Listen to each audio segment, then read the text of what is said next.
Okay, without further ado, I'm going to turn it over to our host for the panel, and he's going to bring out this incredible creative team. Please help me welcome Dave Karger. Hi everybody, for those of you who don't know me, I'm a contributor to the Today Show and Access Hollywood. I'm also a Hairspray superfan, to the point where if you look at the DVD cover of the musical film, I was actually guest hosting Ebert and Roper that day, and it says 2 big thumbs up with my name right there, which is a point of pride.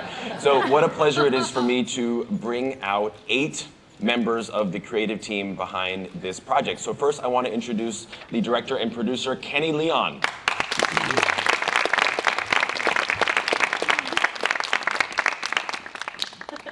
We've got executive producer Craig Zadan.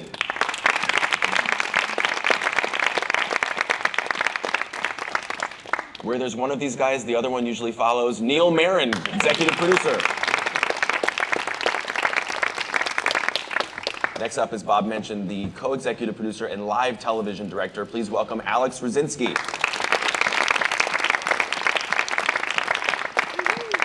We have the production designer, Mr. Derek McLane.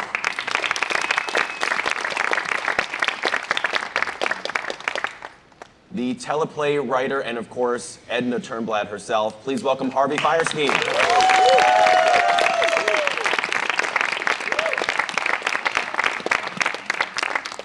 Choreographer and associate producer Jerry Mitchell.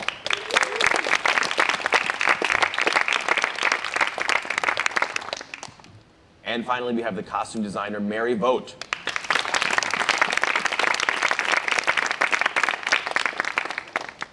It's like a dream team up here. It's so cool. So Craig and Neil, I want to start with you. I know you're such theater guys. How heartening has it been over these past years to see how Peter Pan, Sound of Music, The Wiz, and now this, how they've just taken off the way that they have? Does it make you just smile? You know, the whole thing started because we had this idea that we pitched to Bob Greenblatt, and Bob Greenblatt didn't think we were crazy. And Well, he thought we were crazy, but he did it anyway. yes, but you know, we had this notion that we thought that people would really be interested in seeing a live musical on TV again after not having been done for about 50 years. So the idea, here we are 4 years later doing our 4th one, is kind of very, very comforting to know that we weren't that crazy, and secondly, that to have had an impact, a little bit of impact on the way things are presented on TV has been terrific. I also think that we've been able to grow. I mean, that's the most important part. That we didn't have a one shot where we did one and that was it. We've been able to do it year after year and learn from what we did to improve, to change, to experiment, which brings us to this place where we're now on 2 brand new Universal Sound stages that were just built, and the backlot, so we can go outside. It has scope. It's a completely different feel. But we grew into this, so we're very proud that Bob has stood by us all this time and has allowed us to spread our wings and grow. And he's the best collaborator you could ever imagine having. Craig and Neil, what was the decision to bring one of these productions to Los Angeles for the first time after the first 3 in New York? You know, it was just in terms of, as Craig was saying, the growth factor and the opportunity to actually go outdoors and make good use of the backlot here. And each iteration we've grown and we've learned from. And so it just seemed like a natural progression going from Long Island, where we were very confined to sound stages there, to be able to spread our wings a little bit more. And this bodes really, really creatively well for what's to come after this too. Kenny, why do you think now is a good time for Hairspray? Oh, wow, man. Where were you last Tuesday?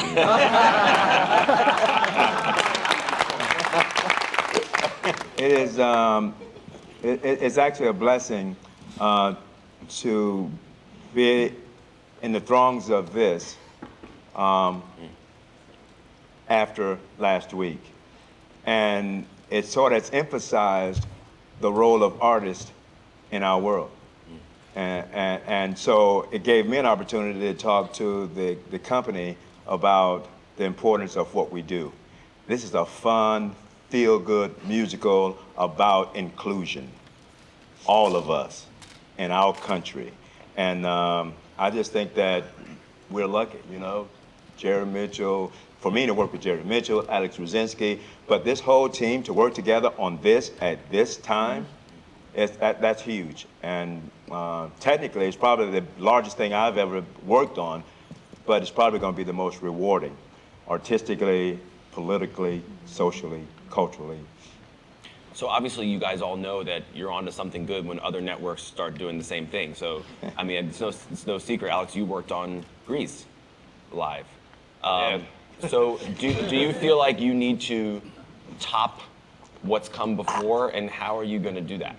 You know, I think, well, I want to start off by saying I feel the whole production team on Grease could never have done Grease without seeing the exceptional work that Bob, Craig, and Neil pulled off on the prior 3 shows. And I think we took that, and it really created a new genre in terms of musical entertainment. And that alone allowed us to be experimental and to be able to tell that story.